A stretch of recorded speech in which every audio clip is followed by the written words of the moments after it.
Good morning मेरे प्यारे future doctors, कैसे हो आप सब? वही हमेशा की तरह मस्त और स्वस्थ होंगे। तो बच्चों, मयंक सर स्वाभिमान नीट एकेडमी की ओर से आप लोगों के लिए एक और सिलेक्टेड स्टूडेंट के साथ अपन सेशन लेकर आए हैं। कल जैसा अपन ने बच्चों आप लोगों के साथ एक सेशन लाए थे जिसमें सिलेक्टेड स्टूडेंट से आप लोगों को रूबरू करवाया था, वैसा ही एक सेशन और बच्चों की डिमांड पे हम आज आप लोगों के लिए लेकर आए हैं।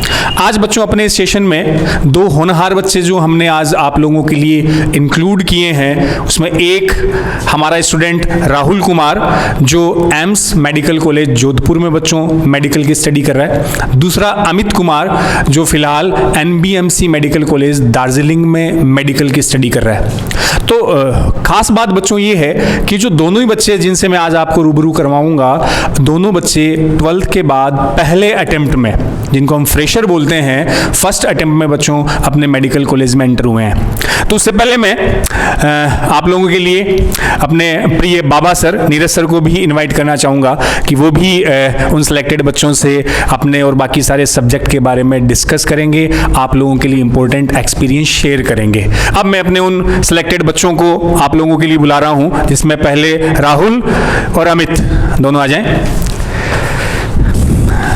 तो मेरे बिल्कुल पास में अमित और ये बच्चों राहुल।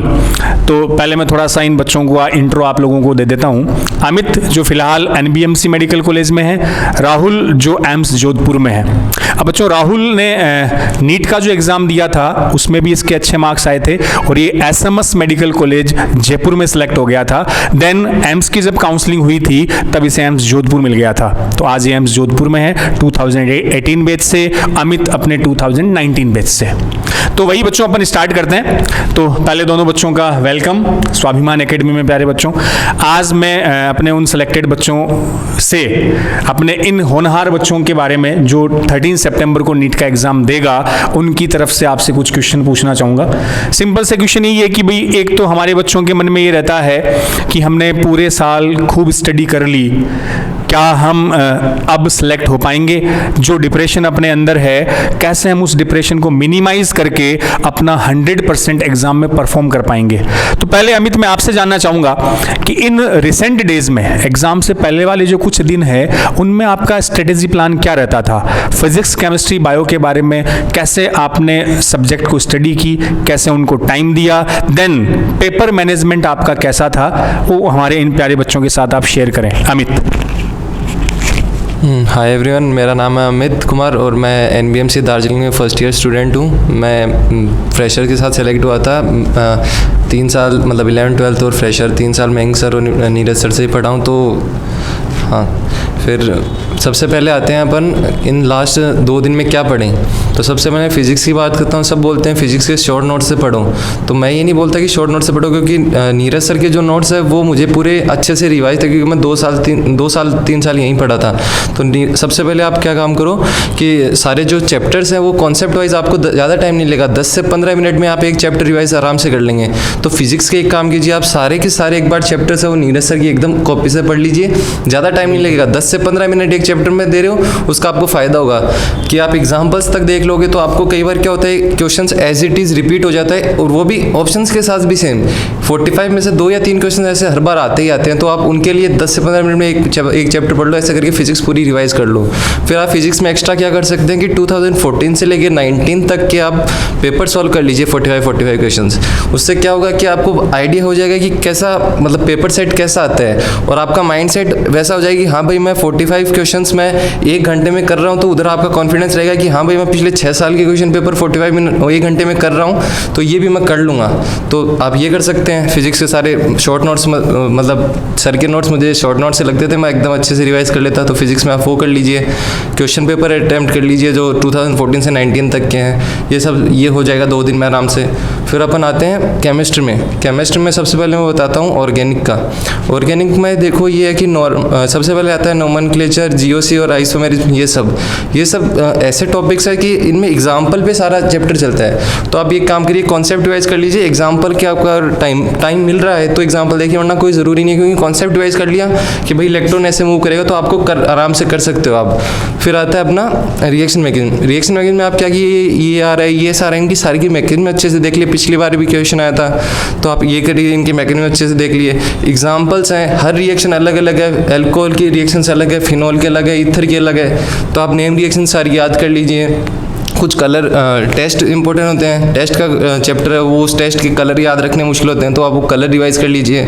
मेमोराइज करने वाली चीज़ें एक बार वापस देख लीजिए, इन 2 दिन में सही रहेगा। फिर ऑर्गेनिक का हो गया। ऑर्गेनिक में जैसे अपना ऑर्गेनिक का ये होता है कि लास्ट के चैप्टर है, जैसे हम इनको इग्नोर कर, जैसे पॉलीमर है, केमिस्ट्री इन एवरीडे लाइफ है, इनमें कई बार वो नोट से ना करके NCERT के डायरेक्ट क्वेश्चन देख लेता है। तो अगर आपने केमिस्ट्री इन एवरीडे लाइफ और पॉलीमर और सरफेस केमिस्ट्री, जैसे सरफेस केमिस्ट्री होगी, ये सब अगर आपने पहले NCERT से देखे हैं तो आप एक बार वहाँ से ज़रूर रिवाइज कर लेना, क्योंकि वो कई बार सीधी की सीधी NCERT की लाइनें घुसेड़ देता है। Surface chemistry in everyday life में वो एग्जाम्पल पूछेगा तो आप वो देख लीजिए।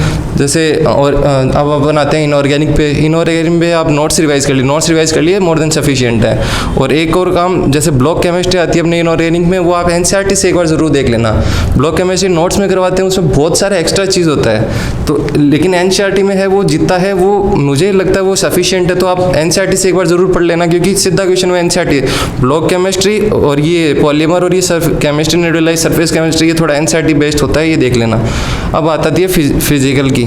फिजिकल में वही है, फिजिक्स की तरह है, आप नोट्स अच्छे से देखें, 15-20 मिनट में एक चैप्टर आराम से हो जाएगी। न्यूमेरिकल्स है वो आपको ये थोड़ी कैलकुलेशन करना है, एक न्यूमेरिकल देखोगे 10 सेकंड में देख लोगे, तो आप वही है 20-25 मिनट में एक चैप्टर करते जाएं। और जैसे फिजिक्स की तरह फिजिकल को करें, 45 क्वेश्चंस, मतलब जैसे 2014 से 19 तक के क्वेश्चंस है वो एक बार कर लीजिए फिजिक्स और फिजिकल केमिस्ट्री में, ये हो गया। फिर आता है अपना बायो में जूलॉजी और अपना बॉटनी। तो जूलॉजी और बॉटनी में सबसे पहले तो 2 दिन का टाइम है, तो आप NCERT तो मिनिमम पढ़ ही लेना एक बार। NCERT एकदम लाइन वाइज, एम्स के पेपर इस बार इंक्लूडेड है तो डायग्राम विद डायग्राम और समरी भी इंक्लूडेड। साथ में आप ये क्या करना कि जो कई बार मेरे साथ तो ये होता था कि मैं सेम क्वेश्चन है हर बार गलत कर देता, तो मेरे को याद हो जाती थी कि मैं यार यहाँ गलती कर रहा हूँ, तो मैं पॉइंट मार्क कर लेता था NCERT में। वो आप अपना वीक टॉपिक वो देख लीजिए। जैसे 2 दिन बचे हैं तो मेमोराइज करने वाली चीज़ें, जैसे अपने डाइवर्सिटी में एग्जाम्पल्स खूब सारे आते हैं, प्लांट डाइवर्सिटी में वो देख लीजिए, अपने एनिमल किंगडम में एग्जाम्पल्स आते हैं वो देख लीजिए। जैसे इकोलॉजी में स्पीसीज़ के नंबर वगैरह याद करने होते हैं, उनमें कंफ्यूज हो जाते हैं कि फिशेस का कौन सा था, एनिमल्स का कौन सा था, वो देख लीजिए। जैसे मेमोराइज करने वाली चीज़ें देख लीजिए। ये अगर अपना बायो का, और बायो में आप NCERT तो कंफर्म करना। और रही बात कुछ टॉपिक्स जैसे नोट से इंपॉर्टेंट होते हैं, जैसे अपनी प्लांट फिजियोलॉजी होगी, एनिमल फिजियोलॉजी में पूरा मत पढ़ना, लेकिन जहाँ से आपको लगता है कि हाँ यार इन क्वेश्चंस, इन 7-8 साल यहाँ से क्वेश्चंस लगातार रिपीट हो रहे हैं, उनको एक बार ज़रूर देख लो। और जेनेटिक्स के जैसे क्वेश्चन है, अपने NCERT में क्वेश्चन नहीं दे रखे, जेनेटिक्स के जैसे वो जो क्वेश्चन सॉल्व करवाते हैं मयंक सर, वो चेक कर लीजिए। प्लांट किंगडम, एनिमल किंगडम के वो नोट थोड़े थोड़े चेक कर लीजिए, एग्जांपल्स देख लीजिए, ये सब कीजिए बायो। और तो बस फिजिक्स हो गया, केमिस्ट्री हो गया, बायो पेपर के दौरान। हाँ, अमित ने बहुत सारी बच्चों आपको अच्छी बातें बताई। अब मैं चाहूँगा कि इन सारी बातों को एक बार पहले नीरज सर आप लोगों के सामने समराइज़ करके बताएं, फिर मैं बच्चों आता हूँ अपने दूसरे सेलेक्टेड स्टूडेंट राहुल पे। तो पहले बाबा सर थोड़ा सा इसको एक्सप्लेन करें समरी बेस पर। तो अमित ने बिल्कुल सही कहा है कि अपन अभी इस लास्ट मोमेंट पे देखिए, कंसेप्ट्स बहुत जल्दी रिवाइज हो जाएंगे। कंसेप्ट्स के प्रॉब्लम्स देखने में टाइम बर्बाद ना करें, कंसेप्ट देख लें, वो जल्दी जल्दी रिवाइज हो जाएगा। इन 2 दिनों में जो रटने वाली चीज़ें हैं उन पे ज़्यादा फोकस कर दें। कंसेप्ट भी देखें, लेकिन कंसेप्ट में टाइम कम लगेगा, साल भर प्रैक्टिस है अपनी, तो प्रैक्टिस पर ज़्यादा ना जाके बस जो मगिंग की आपको जो रटना है उन चीज़ों को देखें अपन, ताकि शॉर्ट टर्म मेमोरी में वो चीज़ें आपके दिमाग में रहें और वहाँ पर जाके उन्हें आप टिक कर पाओ, ठीक है। और प्रीवियस ईयर के पेपर्स आप फिजिक्स और फिजिकल दोनों के लिए लगा सकते हो, और बायो के लिए NCERT ज़रूर पढ़नी है अपने को। कुछ ऐसे टॉपिक्स होते हैं केमिस्ट्री इन एवरीडे लाइफ और पॉलीमर, जैसा कि अमित ने बताया, उनको भी NCERT से, ब्लॉक केमिस्ट्री उनको भी NCERT से ज़रूर देखना पड़ेगा अपने को। केमिस्ट्री में फिजिकल और फिजिक्स उसके प्रीवियस ईयर के क्वेश्चंस लगा लेना। पहले भी मैंने बोला, मैं वापस से यही बोल रहा हूँ। और जो इम्पोर्टेंट टॉपिक्स हैं उनको नोट्स से ज़रूर पढ़ लेना, बायोलॉजी के लिए खास, क्योंकि बायोलॉजी में कुछ क्वेश्चन बाहर से आते हैं। इसीलिए नोट्स हमारे मयंक सर के और जो भी बायो के नोट्स हैं उनको ज़रूर बहुत अच्छे से देखना पड़ेगा। तो यही मोटे मोटे तौर पे बात है। इसी डिस्कशन को मैं आगे ले जाना चाहूँगा और मयंक सर से चाहूँगा कि आप बच्चों के जो डर के विषय के बारे में है उनके बारे में इन दोनों को जरूर छेड़ें। हाँ। इनके लास्ट मोमेंट पे क्या थॉट्स थे, पेपर अटेम्प्ट करते वक्त क्या इनसे कोई गलतियाँ हुई थी, तो इन गलतियों से अगर हमारे बच्चे सीख पाएँ तो वो ज़्यादा बेनिफिशियल होगा। मयंक सर। बिल्कुल सर। तो अब मैं आप बच्चों आप लोगों के सामने राहुल चूंकि एसएमएस और अपने एम्स दोनों में सिलेक्टेड है, तो राहुल इस बार जैसा आपको भी पता है कि एम्स और जो नीट का पेपर है वो मर्ज हो गया है। तो कैसे आपकी स्ट्रेटेजी थी, नीट में आपने कैसे पेपर की स्ट्रेटेजी बनाई, एम्स में आपने कैसे बनाई, क्या जो दोनों सेम थे या दोनों में क्या आपने पैटर्न रखा, एक बार पहले बच्चों को उसके बारे में बताएं। देन बच्चों मैं आप लोगों की तरफ से पूछूंगा कि इन 2-3 दिनों में जो फियर वाला जो फोबिया था, एग्जाम फोबिया, उसको इन दोनों ने कैसे मिनिमाइज किया, उसको कैसे इन्होंने रिड्यूस किया। तो पहले राहुल आपको ये बताएगा कि एम्स और नीट की प्रिपरेशन इसने कैसे की, कैसे फिजिक्स केमिस्ट्री बायो को इन्होंने हैंडल किया। राहुल। हाँ, हेलो नमस्कार, मैं राहुल हूँ। मैं एम्स जोधपुर में सेकेंड ईयर का स्टूडेंट हूँ। तो सबसे पहले आते हैं कि नीट की तैयारी तो नॉर्मल एनसीईआरटी बेस्ड नीट की तैयारी कर ली मैंने फिजिक्स को ऐसे देखा कि फिजिक्स अपने बाबा सर हैं, बाबा सर की फिजिक्स की नोटबुक है ना, वो मेरे लिए तो बहुत मतलब ऐसे था कि जैसे वो रामबाण इलाज था फिजिक्स का, एक प्रकार से रामबाण इलाज था। तो वो फिजिक्स के इनके जो नोट्स थे ना, नोट्स में भी सर एक स्पेशल क्वेश्चन बताते हैं कि ये बहुत ज़्यादा ही कुछ इंपॉर्टेंट है। वो उनमें से कम भी 4 या 5 क्वेश्चन तो एकदम ऐसे आ जाते हैं कि आपको टिक ही करना है उसके अंदर, और वो आपके कम से कम भी 15 से 20 मिनट ज़्यादा देते हैं फिजिक्स को सोल्व करने के लिए। तो वो आप ज़रूर देखें फिजिक्स में। और फिजिक्स में आप क्या करेंगे, सर के नोट्स को एक बार पूरे को देख लें, तो वो सबसे सही रहेगा। और वो जो लास्ट में जो टॉपिक आता है ना, वो एटॉमिक स्ट्रक्चर और जो न्यूक्लियर फिजिक्स है, न्यूक्लियर फिजिक्स से सीधे क्वेश्चन आते हैं ईजी वाले, और सर के नोट से सीधे सोल्व हो जाते हैं। और बचाइए इसके बाद आती है केमिस्ट्री के अंदर इनऑर्गेनिक तो एस ब्लॉक, पी ब्लॉक, ये सारा एनसीईआरटी से पढ़ना है। और एनसीईआरटी से पढ़ना है। इनऑर्गेनिक तो ऐसे है कि इनऑर्गेनिक अपने जल्दी सोल्व हो जाती है, क्योंकि उसमें टिक ही करना होता है अपने को सीधा। इसके बाद में आती है ऑर्गेनिक में रिएक्शन मैकेनिज्म पढ़ना होता है। रिएक्शन मैकेनिज्म वो बेस बनाता है सब चीज़ के लिए। रिएक्शन मैकेनिज्म के बाद में नेम रिएक्शन होती है, और वो सारा जो अपनी एनसीईआरटी की किताब है ना, उसमें से नेम रिएक्शन सीधी की सीधी आ जाती है, तो आप सीधा सोल्व कर पाते हैं उससे। और बची फिजिकल में भी कई इंपॉर्टेंट क्वेश्चन बताते हैं वो आते हैं, लेकिन फिजिकल क्या है कि फिजिक्स के जैसा है, तो उसको आपको सोल्व करता रहना पड़ेगा। और उसके अंदर भी यदि आपने पेपर सोल्व किए पुराने, तो आपसे वो हो जाएंगे। इसके बाद में आती है बायोलॉजी के अंदर सब अपने को आराम से पढ़ना है। आराम से पढ़ने का मतलब एनसीईआरटी से। सबसे पहले तो आप एनसीईआरटी तो आपको आनी चाहिए बायोलॉजी के अंदर। एनसीईआरटी आपको आती है तो आपके 80 से 85 क्वेश्चन तो आपके बहुत आसानी से सोल्व हो गए हैं। उसके बाद जो रही बात हुई 5 क्वेश्चन की, वो 5 क्वेश्चन कुछ स्पेशल टॉपिक होते हैं, जैसे जेनेटिक्स वगैरह, इकोलॉजी, उनसे 1-2 क्वेश्चन बाहर के आते हैं, तो वो बाहर के नहीं, वो उनसे रिलेटेड ही आते हैं, लेकिन वो थोड़ा सा नोट्स के अंदर सर उनको अपने को सिंप्लीफाई कर देते हैं, तो अपने को समझ में आ जाता है, नहीं तो अपने को लगता है कि वो बाहर का क्वेश्चन है। तो ऐसी बात है। तो सर के जेनेटिक्स के जो सर ने सोल्व कराया ना, मयंक सर ने, तो उससे देख लेना है जेनेटिक्स को। और बाकी बची इकोलॉजी, वो आप ना एक बार एनसीईआरटी से करके जाएंगे तो सब सही हो जाएगा। ये हो गया। बाकी एम्स के लिए कुछ अलग प्रिपरेशन की बात हो तो इस बार तो आपके एम्स हो रही नहीं है, लेकिन एम्स में क्या है, रीजनिंग बेस्ड AR क्वेश्चन आते हैं, रीजनिंग आती है, और डायग्रामेटिक क्वेश्चन आते हैं, थोड़े कॉन्सेप्ट वाले क्वेश्चन आते हैं, तो वो डायग्राम के क्वेश्चन आते थे। तो अब क्या है कि अब तुम्हारी दोनों की एग्जाम सेम हो गई है, तो तुम्हारे भी डायग्रामेटिक क्वेश्चन वैसे तो नीट में नहीं आते, लेकिन अब आ सकते हैं। तो आपको डायग्रामेटिक क्वेश्चन जरूर देखे जाने हैं। और जो AR वाले क्वेश्चन आते थे वो भी नहीं आते, लेकिन उससे क्या कॉन्सेप्ट सही हो जाता था अपना। तो क्या यदि आपका कॉन्सेप्ट अच्छा होगा तो आपके कितना भी हार्ड क्वेश्चन आए आप उसको आराम से सोल्व कर पाएंगे। बिल्कुल बच्चों, तो एक जैसे अलग से बात ये बच्चे ने इंक्लूड की कि जो एम्स का एग्जाम है बच्चों, उसमें डायग्रामेटिक क्वेश्चन बायो में पूछे जाते हैं। हाँ, डायग्राम आते बच्चों एनसीईआरटी बेस्ड ही है। नीट के पिछले 2-3 साल के पेपर आप देखोगे तो डायग्रामेटिक क्वेश्चन नहीं आ रहे हैं, लेकिन अब चूंकि एम्स मर्ज हो गया तो आप हर चैप्टर के डायग्राम भी विद लेबलिंग करके जाओगे, फंक्शनल उनकी स्टडी करके जाओगे। एक मैं क्वेश्चन आपसे ये पूछना चाहूँगा मेरे दोनों होनहार बच्चों से कि आप लोगों से डर तो नो डाउट बच्चों लगा होगा एग्जाम में जाने से पहले, आपसे एग्ज़ाम के दौरान या एग्ज़ाम पेपर अटेम्प्ट करते टाइम क्या ऐसी मिस्टेक हुई जो आप अपने इन फ्यूचर डॉक्टर्स के आगे रखना चाहोगे ताकि ये उन मिस्टेक को रिपीट ना करें? जो भी पेपर अटेम्प्ट करते टाइम फिजिक्स केमिस्ट्री बायो में क्या ऐसी मिस्टेक की जो आप इनके साथ शेयर करें ताकि बच्चे उनको रिपीट ना करें? तो मैं 1 बाय 1 पहले अमित से ये बात पूछना चाहूँगा, देन राहुल से। अमित। हाँ, प्रेशर का तो ये है कि हर कोई प्रेशर में रहता है एग्ज़ाम से 2 दिन पहले। वो तो ऑब्वियस बात है कि आप जिस चीज़ के लिए मेहनत कर रहे हो आपको डर रहता है कि कहीं मुझे छूटना है, तो आपको प्रेशर तो होगा।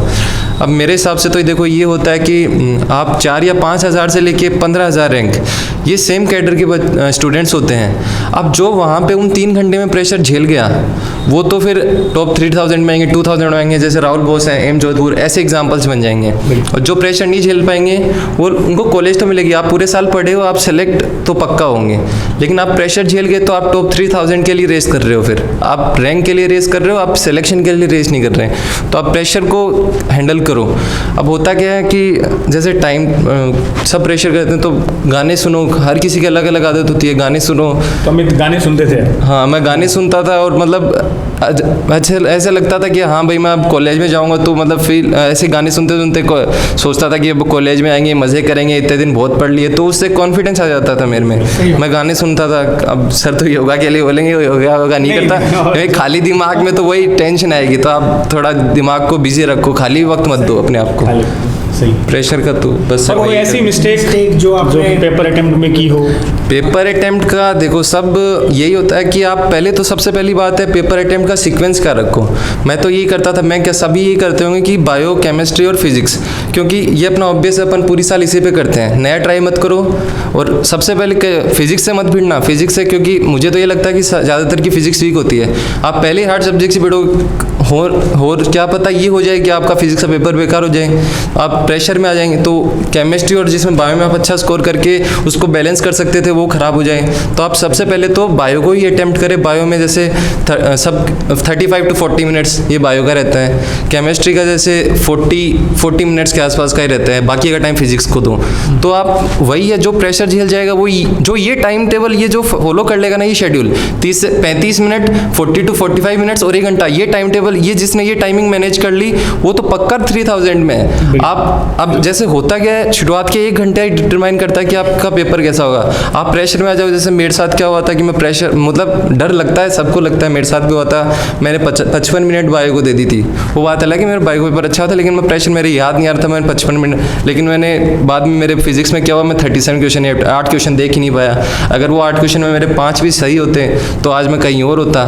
अब 8 क्वेश्चन में से 5 यानी 20 नंबर में बहुत कुछ हो सकता है, 3-4 हज़ार रैंक ऊपर चली जाती है। तो वो है कि प्रेशर मेंटेन करो, जो प्रेशर से खेल गया मतलब आराम से झेल गया उसको, वो तो रैंक के लिए कंपटीशन कर रहा है, फिर आप अगले साल वही राहुल बोस की तरह एम जोधपुर में मिलेंगे। वही है, प्रेशर मेंटेन करो और तो क्या।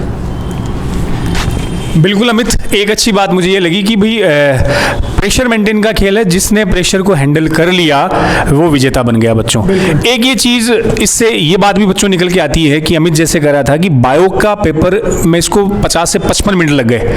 अब ठीक है, हम ये कहते हैं कि 30-35 या 40-45 मिनट तक बायो का पेपर हैंडल करना है, अमित को 10 से 15 मिनट एक्स्ट्रा लग गए।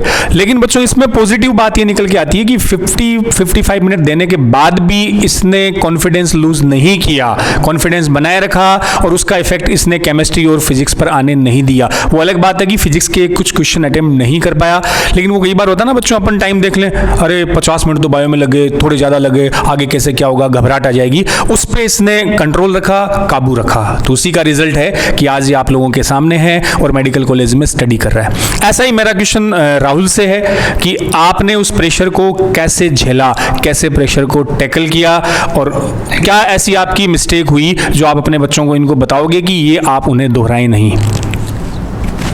सबसे पहले तो मैं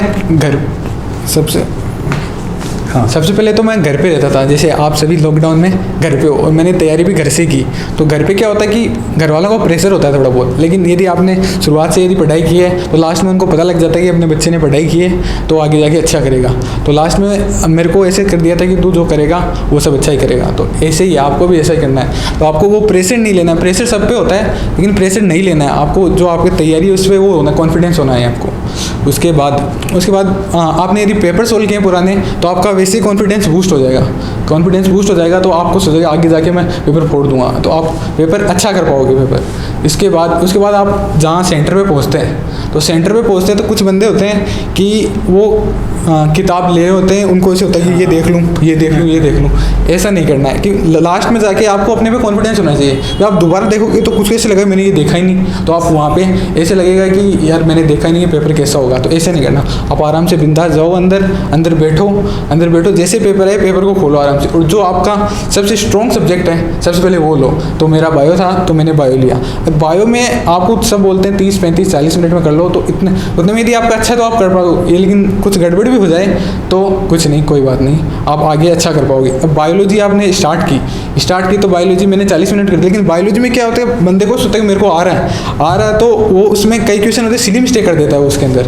तो वो सिली मिस्टेक नहीं करनी है कि मैंने क्वेश्चन कर दिया तो आप क्वेश्चन कम से कम उसको पूरा तो पढ़ो, कि आपको आधा पढ़ के आपको लगता है ये आंसर, तो ऐसा नहीं करना है। क्वेश्चन को पूरा पढ़ो, ऑप्शन पूरे देखो, फिर ये आंसर दो। जल्दी के चक्कर में से गड़बड़ नहीं करनी है। ऐसे 1-2 क्वेश्चन मैंने सिली मिस्टेक से गलत कर दिए थे, वो काफ़ी ईजी थे, तो ऐसे आपको नहीं करना है। और ये जैसे बायो होगी, उसके बाद में केमिस्ट्री में इनऑर्गेनिक मैंने सबसे पहले की, तो इनऑर्गेनिक सबसे पहले की वो क्योंकि इनऑर्गेनिक में टिक point to the point question होते हैं, ऑन द स्पॉट उनका आंसर आता है। तो एसपी ब्लॉक के इजी क्वेश्चन थे वो सीधा कर दिया। उसके बाद ऑर्गेनिक में यदि आपकी रिएक्शन मैकेनिज्म या फिर आपका यदि बेस अच्छा है तो आप आराम से सोल्व करवाएंगे ऑर्गेनिक के क्वेश्चन। और बाकी नेम रिएक्शन आती है, तो नेम रिएक्शन आप उसके अंदर आपने एनसीईआरटी की है तो कहीं तो सीधी आ जाती है, तो आप उसमें कर पाएंगे। और बाकी जो केमिस्ट्री ने एवरीडे लाइफ है उनके, वो तो रटने वाली है, और यदि आपने पढ़ाई की होगी तो आपको वो आ जाएंगी। सही है। उसके बाद में आपके बाद फिजिकल फिजिक्स के जैसे उसमें आपको सोल्व करना पड़ेगा क्वेश्चन। उसमें भी 1-2 क्वेश्चन आते हैं नॉर्मल टू द पॉइंट वाले, वो भी कर सकते हैं, लेकिन उसके अंदर क्या है कि आपको फिजिक्स के जैसे थोड़ा टाइम देना पड़ेगा।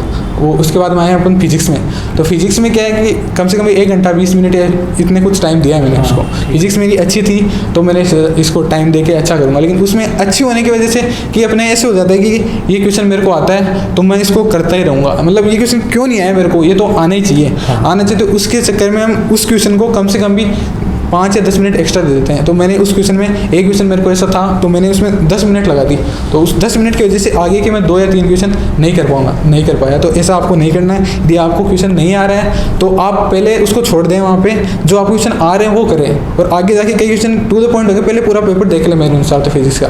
तो जो पहले जो ईजी क्वेश्चन है टू द पॉइंट वाले उनको आंसर कर दें, और जो आपको आ रहे हैं पहले वो करें, जो नहीं आ रहे वो छोड़ दें। लास्ट में यदि आपको सारे अटेम्प्ट कर लिए, जो आ रहे हैं अपने वो सारे अटेम्प्ट कर लिए, तो फिर जो नहीं आ रहे हैं वो अटेम्प्ट करें। वो अटेम्प्ट करोगे तो आपका पेपर अच्छा होगा। और जाने के बाद भी यदि आपको पेपर अच्छा हो गया तो क्या आपका पीयर प्रेशर होगा कि यार कितने नंबर आए, इसमें मेरे इतने नंबर आए, मेरे इतने नंबर आए, ये प्रेशर नहीं लेना है आपको। जब ऐसे लगे कि मेरे को पेपर आंसर की चेक करनी है तभी करनी है, बस यही है। हाँ सर, एक बात और बोलना चाहूँ। हाँ अमित, क्या हमारा तो जैसे 3 मई को ही पेपर हुआ था, तो आप लोग पूरे 4 महीने 10 दिन एक्स्ट्रा पढ़े हो, तो आप अब तक कैपेबल हो चुके हो कि आप प्रेशर झेल रहे हो। 4 महीने 10 दिन कोई छोटी बात नहीं होती, इसलिए आप ये सब गलती मत करना, हम जैसे एग्जाम्पल्स मत बनना। आप इनफ प्रेशर झेलने वाले बन चुके हो, आराम से होके मस्त होके पेपर दो। All the best to everyone. बिल्कुल अमित, बिल्कुल राहुल। तो राहुल ने बच्चों एक अच्छी बात आप लोगों को बताई, इसकी नो डाउट फिजिक्स अच्छी थी, बाबा सर से पढ़ा हुआ था। अब उसमें यह था कि जैसे कोई टफ क्वेश्चन आ गया तो ये उसको सोल्व करने लग गया। अब ठीक है, वहाँ ईगो पे उसको नहीं लेना है कि मैं तो सोल्व करके रहूँगा, और उस चक्कर में आपने उसके साथ 5 से 10 मिनट लगा दिए। अब उस 10 मिनट में बेटा जी आप 2 से 3 एक्स्ट्रा क्वेश्चन भी सोल्व कर सकते थे, तो वहाँ अपने को ईगो क्लेश नहीं करना, आगे चल जाओगे। लेंथ ही लग रहा है, नेक्स्ट क्वेश्चन पर आ जाओ। ठीक, तो इन मिस्टेक जो इन बच्चों से हुई वो इन्होंने आप लोगों के साथ शेयर की, जिन्हें आपको रिपीट नहीं करना है। एक मैं यहाँ ये पेरेंट्स के लिए भी बोलना चाहूँगा, गार्जियंस को भी कहना चाहूँगा, जो हमारे भी गार्जियन है, कि बच्चा काफ़ी टाइम से आप लोगों के साथ है, तो इससे अच्छा बच्चों को माहौल नहीं मिल सकता। तो प्लीज़ आप उन पर प्रेशर क्रिएट नहीं करें। वैसे तो सभी हम समझदार हैं, ये मेरी एक तरह से आप लोगों से रिक्वेस्ट है। बच्चा खूब अच्छा कर रहा है, पूरी साल उसने मेहनत की है, अब उसे रिलैक्स माहौल दे। 2-3 दिन उससे ही बोले कि बेटा तूने खूब एफर्ट किया है, और भगवान जी अच्छा ही करेंगे अच्छों के साथ। तो बिल्कुल हेल्दी फूड लें, हेल्दी डाइट लें, अपने को हेल्दी रखते हुए वो जी जान से जुटे रहें। अब मैं बाबा सर से बोलना चाहूँगा कि इन सारी बातों का जो सार है वो हमारे इन फ्यूचर डॉक्टर्स के लिए आप उनको बातें बताएं कि कैसे उन पेपर को अटेम्प्ट करें, कैसे जो मिस्टेक हुई उनको नेग्लिजिबल करें, प्रेशर को हैंडल करना कैसे किया जाए, वो आपको बाबा सर।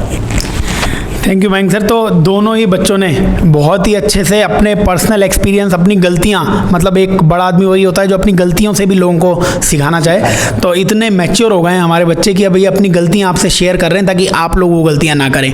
बहुत ही अच्छे पॉइंट्स इन लोगों ने बोले हैं। 2-4 पॉइंट, सबसे पहले प्रेशर का पॉइंट में बोलूँ तो जैसे कि राहुल बोल रहा है प्रेशर सबके ऊपर होता है, लेकिन उस प्रेशर में आपने मेहनत कर रखी है, पूरे साल भर आप पढ़े हो, तो अपने ऊपर कॉन्फिडेंस रखो। लास्ट मोमेंट पे बुक मत खोलो आप कि एग्जाम सेंटर से बाहर भी बुक खोल रहे हो, प्रेशर मत लो। जैसा कि ये बोल रहा है बिल्कुल सही है, प्रेशर लोगे और प्रेशर आने लग जाएगा, बुक खोल के देखोगे कि यार आता है कि नहीं आता है। अमित ने प्रेशर पे बहुत अच्छी बात की है कि 5000 से 15000 रैंक वाला बच्चा एक ही कैडर का है, उसका दिमाग उतना ही है ना, लेकिन प्रेशर ज़्यादा ले लिया तो रैंक पीछे आ गई, प्रेशर कम लेगा तो उसकी रैंक बढ़ जाएगी। बच्चों प्रेशर नहीं लेना है, अपने ऊपर कॉन्फिडेंस रखना है कि आपने 2 साल 3 साल जम के स्टडी कर ली है, अब इन 2 दिनों से कुछ नहीं हो सकता। इन 2 दिनों में मान लीजिए आप बहुत रिलैक्स्ड भी रहते हैं ना, तब भी भगवान आपके साथ है, आपकी 2-3 साल की मेहनत आपके साथ है, तो आप ज़रूर डॉक्टर बनेंगे। हाँ, प्रेशर थोड़ा अच्छे से मैनेज हो जाएगा, थोड़ा खुशदिल रहेंगे आप, तो हो सकता है रैंक और अच्छी आ जाए। गलतियों की अगर मैं बात करूं, बहुत सारी बातें राहुल ने कही। बायो में आधा अधूरा प्रश्न नहीं पढ़ेंगे अपन, जल्दीबाजी में आंसर नहीं देंगे, सिली मिस्टेक नहीं कहेंगे। अमित ने बोला है एनसीईआरटी की कुछ मिस्टेक्स वो बार बार करता था, इसलिए उसने वो लाइंस याद कर ली थी। आप लोगों को भी यही सब करना है, जो आपकी मिस्टेक्स हैं बस उन्हें याद कर लो। अब जो मिस्टेक्स आपने कर ली ना कोचिंग के पेपर्स में, उससे एक्स्ट्रा कोई मिस्टेक नहीं होएगी, बस उनको याद कर लो कि मैं यहाँ मिस्टेक करता हूँ, वो मिस्टेक्स मेरे को नहीं करनी है।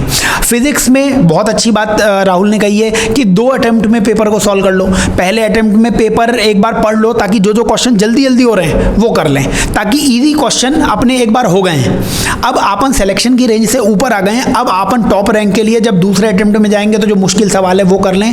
किसी सवाल से ईगो क्लैश नहीं कि ये सवाल तो मेरे को आता है। फिजिक्स दोनों की बहुत अच्छी है, मेरे को याद है ये लोग आंसर देते थे क्लास में। फिजिक्स दोनों की अच्छी है, लेकिन ईगो क्लैश नहीं कि एक सवाल में 10 मिनट लगा दिया अपन ने, ठीक है। तो टाइम मैनेज अच्छा होना चाहिए। अमित ने जैसे बोला टाइम मैनेज अच्छा होना चाहिए। टाइम मैनेज जैसे अगर बायो आप 40 मिनट में कर लो, केमिस्ट्री 45 में कर लो, बचे हुए टाइम में ओएमआर और फिजिक्स कर लो।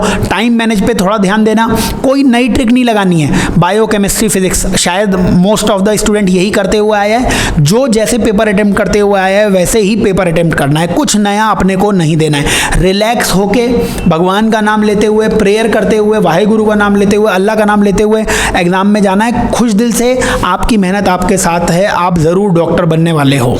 तो मैं मयंक सर को एक बार माइक हैंड ओवर करके कुछ फाइनल वर्ड्स। तो सारी बातें सर ने बच्चों आप लोगों के सामने रख दी। बस वही सारी बातें हैं कि बिना प्रेशर लिए हुए, हालांकि प्रेशर रहेगा, ये कहने की बातें होती है बच्चों, नॉर्मल डर भी रहेगा, फोबिया भी रहेगा, लेकिन फिर भी अपने हाथ में जो है हम उसको रिलैक्स रखें कि ठीक है यार अच्छा होगा, मैंने एफर्ट किया है तो रिजल्ट भी सुखद आएगा। तो बस खुद को रिलैक्स रखते हुए, बिना कोई एक्सपेरिमेंट के, वही जो आप अब तक अटेम्प्ट करते आ रहे हो, बायो, केमिस्ट्री, फिजिक्स, जो भी आपका पैटर्न है उसी के अकॉर्डिंग, जहाँ भी आपको लगे कि ये क्वेश्चन थोड़ा लेंथी आ गया, टाइम ज़्यादा ले रहा है, उसको स्किप करते हुए आगे वाले पे अपन चलें। सिली मिस्टेक को रिड्यूस करते हुए, खूब सारे आपने पेपर अटेम्प्ट कर लिए हैं बच्चों, खूब ऑनलाइन ऑफलाइन पेपर आपने दिए हैं, तो अब तक वो सारी चीज़ें अपने माइंड मेकअप अपना हो जाना चाहिए। एनसीईआरटी की लाइन टू लाइन आप लोगों ने रीड कर ली है, अपने पेपर में भी हमने खूब बार वो दे दी है। तो बच्चों पेपर से हमने यही सीखा कि जो आपने माइनर और डीटीएस में जो भी मिस्टेक की थी, अब वो बस फ्यूचर में रिपीट मत करो। बस अगर वो गलतियां नहीं दोहराओगे तो नो डाउट डॉक्टर तो बनना ही है, अपन सेलेक्ट तो होना ही है, क्वेश्चन आएगा और कहां से। हर एनसीईआरटी की लाइन पर बेस्ड आपको क्वेश्चन मिल चुका है, बस हमें मिस्टेक रिपीट नहीं करनी। ठीक है बच्चों, तो जो प्रेशर झेल गया, खुद पर कॉन्फिडेंट रह लिया, नो डाउट वो विनर बनेगा, नाम के आगे डॉक्टर लगाएगा। तो बस आज के सेशन का अपना मेन मोटो यही था। और बच्चों मैं तो इन सेशन को, इन बच्चों का जो आपके सामने एक तरह से इंटरव्यू है, वो उसको सार्थक तभी मानूंगा जब आप इन चीज़ों को आत्मसात करोगे, इन चीज़ों से आप सीखोगे और 100% सीखोगे। क्योंकि कल का जो सेशन हुआ था उसके बाद इन दोनों बच्चों ने मुझे फ़ोन करके बोला कि सर हम भी अपने उन छोटे भाई बहन या हमारे जूनियर, इनके जूनियर होंगे ना जो इन मेडिकल कॉलेज में आएंगे, ये आपके बॉस रहेंगे वहाँ पे, तो हम भी अपने जूनियर को जो हमारे एक्सपीरियंस है, जो हमसे मिस्टेक हुई है, उनके बारे में बताना चाहेंगे ताकि वो भी उससे कुछ चीज़ें सीखे। तो बेटा जी मिलते हैं फिर अगले सेशन में, तब तक वो जो मैं बोलता हूँ, मस्त रहें, पढ़ाई में व्यस्त रहें, स्वस्थ रहें। Thank you, best of luck, जय हिंद।